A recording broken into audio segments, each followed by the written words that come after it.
Hey guys, welcome back to another video. In this video, I am going to show you everything that you need to know about lists within Python. Let's jump into the video.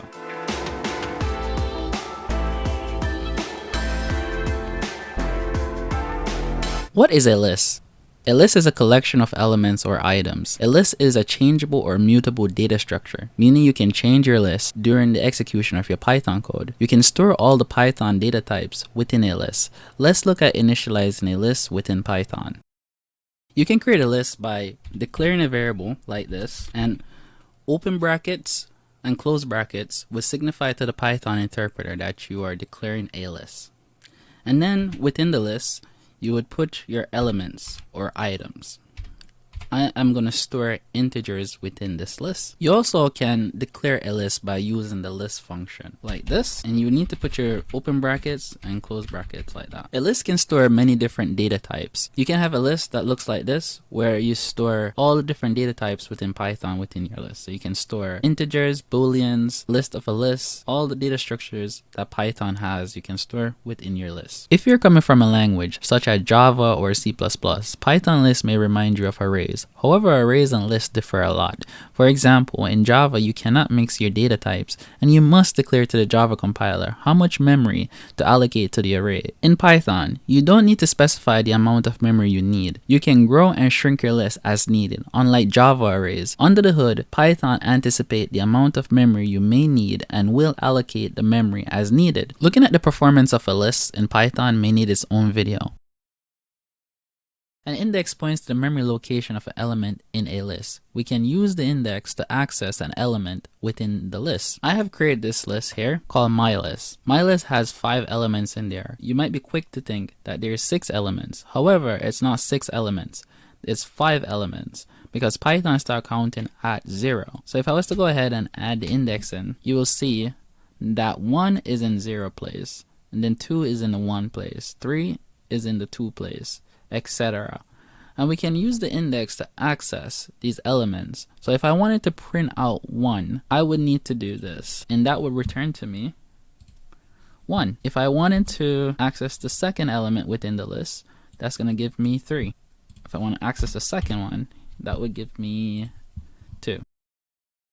I am going to show you guys 3 ways to iterate over a list. The first way to do this is to use the for-in method. And if I was to go ahead and run the code, you will see all the elements are printed out in the PyCharm console. The second way to do this is to use the range function to print the list out, and we get the same result as before. The last way to do this is to use the enumerate function, which gives you key value pairs. For example, if I was to run the code, I would see the index for X, and if I wanted to see the elements, I would go ahead and print Y out, and that would give me the index and the elements in the list.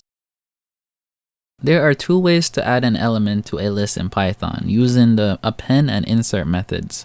The append method allows you to add an element to the end of a list, while the insert method allows you to insert an element at a given index. If we were to look at the performance of both methods, we would see the append method is the most performant of the 2. Append has a time complexity of big O of 1, while insert has a time complexity of big O of n. If you guys are interested in me talking more about performance of lists in Python, leave a like on this video and subscribe to the channel if you haven't already. Let's jump into PyCharm and look at both the append and the insert method. So I have a list here which has 6 elements in there, or 5 elements if you're counting from 0. If I was to go ahead and print out the length, I would see I have 6 elements because I didn't call the append method. So once I go ahead and call the append method, you will see that 7 is added to the end of the list right here, and I get a length of 7. Let's look at the insert method. So in my list here, I have 7 elements, or 6 elements if I'm counting from 0. If I was to go ahead and run this code, you will see I have 8 elements printed out. Before I did an insertion, I had 7 elements, and then after I did my insertion, I have 8 elements. But this is different to the append method. The append method is adding to the end of the list, but the insert method is actually inserting a value at the beginning of the list, because I'm telling the insert method to insert at the 0 position, or the 0 index position in our list. If I was to change this to the 5th position, you will see 0 appears at the 5th position. And if I was to go ahead and change it back to 0, you will see the element at the 0 position. There are two ways to remove an element from a list in Python, using the pop and remove methods. If we were to go ahead and run this bit of code, you will see that we have initially 7 elements, and then after we have 6 elements, because the pop method will remove the last element within the list.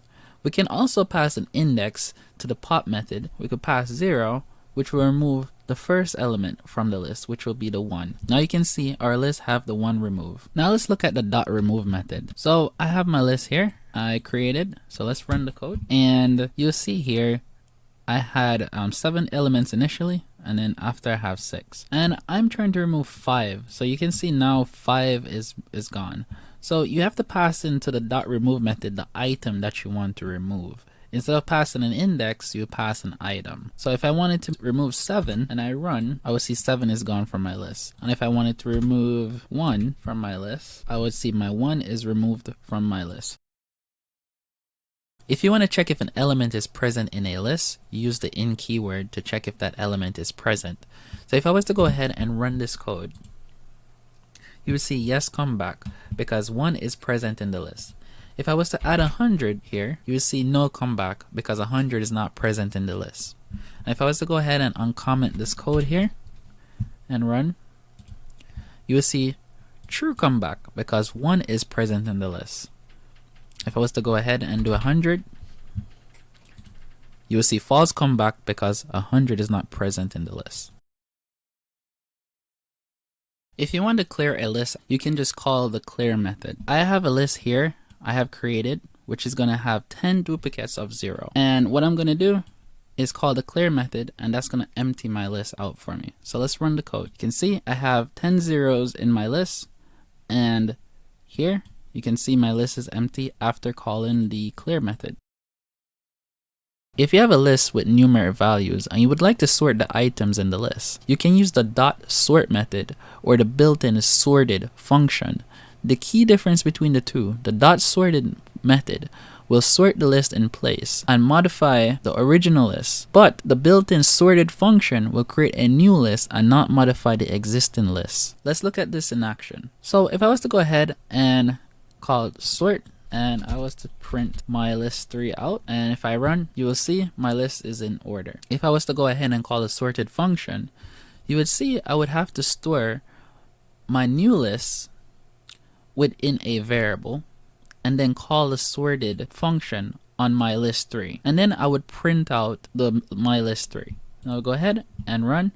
Notice my original list is still not sorted, and if I wanted to get my sorted list, I would need to print this out. Now I have my sorted list.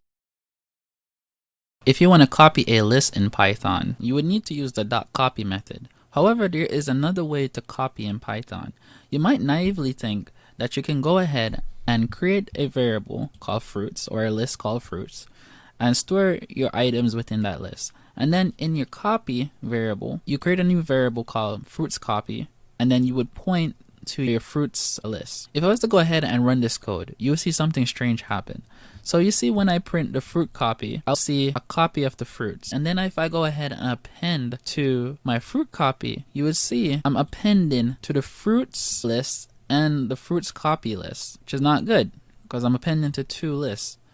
Python is still pointing to the original list in this case. Whenever I do fruits copy equals to fruits, Python is still pointing to the original list. That's how Python works. It's a bit strange. So the only way to fix this, you would need to use the .copy method. If I was to run this code, this will fix our issue. You see, if I was to go ahead and have my list, which is fruits, and it has my bananas, apples, cherry, and kiwi stored in there, then I go ahead and make a copy of it, and if I print it out, I would see my copy list. And then after, if I go ahead and append to my copy list, you see I add lemon to my copy list.